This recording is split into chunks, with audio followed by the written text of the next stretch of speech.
What if I told you that one of the most bitter royal feuds in modern history didn't start with a shouting match or a betrayal, but with something as tiny and everyday as a borrowed lip gloss? And that single moment, frozen in a grimace, may have exposed a deep resentment that the future king and queen simply could not hide. This isn't tabloid fiction. According to a bombshell new biography, what really set the stage for the Windsor Cold War was jealousy so raw it reportedly showed up in the smallest, most human of interactions. I've been poring over royal expert Robert Jobson's newly released book, Catherine, the Princess of Wales, a biography of the future queen, and what he describes goes way beyond stiff royal protocol.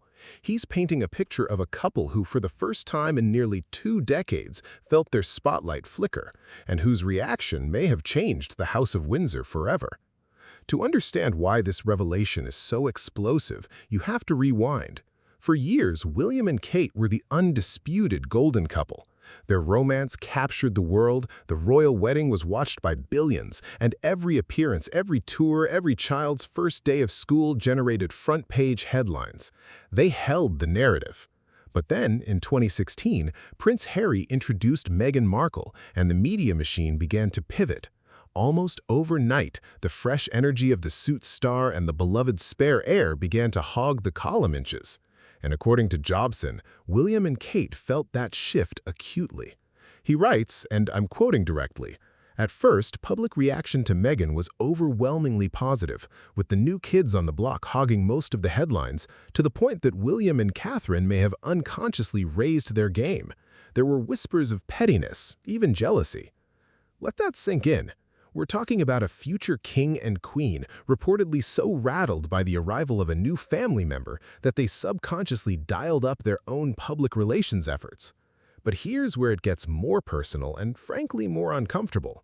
Jobson then zooms in on a moment so strangely intimate that it's become a lightning rod.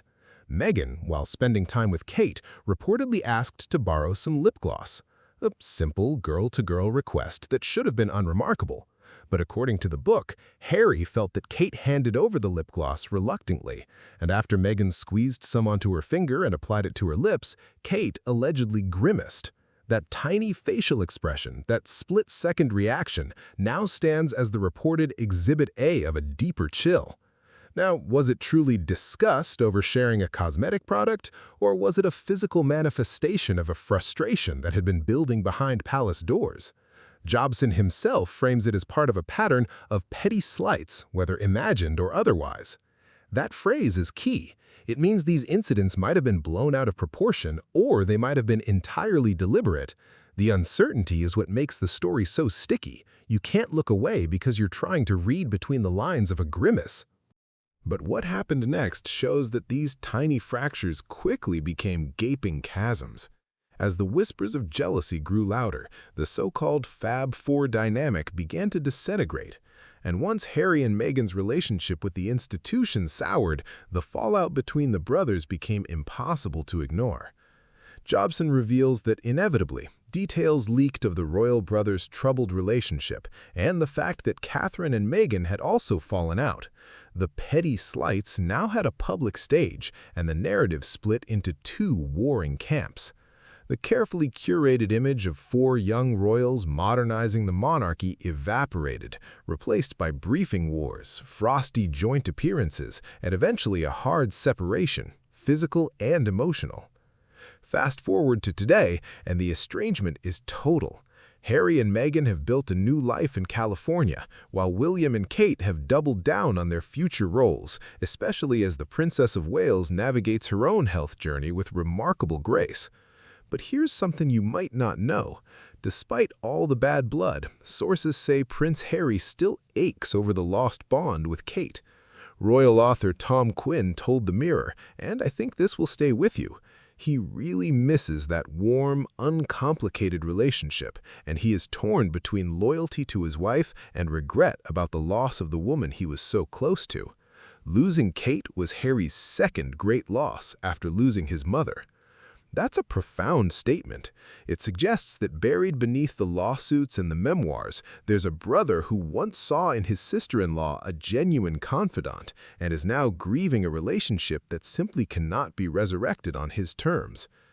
And yet, here we are in the summer of 2024, when Harry, Meghan, and their 2 children visited the United Kingdom, and not a single meeting with William and Kate took place. No olive branch, no behind-closed-doors coffee.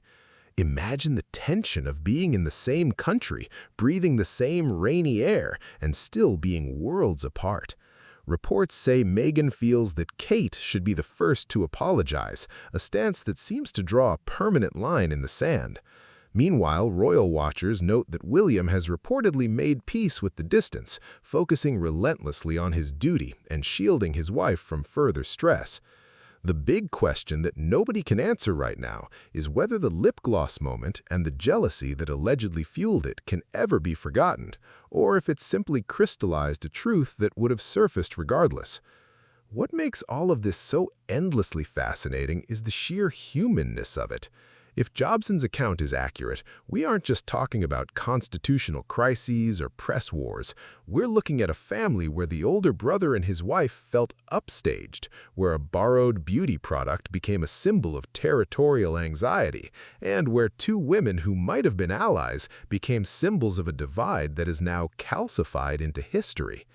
So the next time you see a perfectly poised photo of the Prince and Princess of Wales, remember that behind the scenes, experts are chronicling a story of reported pettiness, unconscious competition, and a single grimace that spoke 1,000 words. Whether the wounds ever heal is something only time, and perhaps a tube of lip gloss, will tell.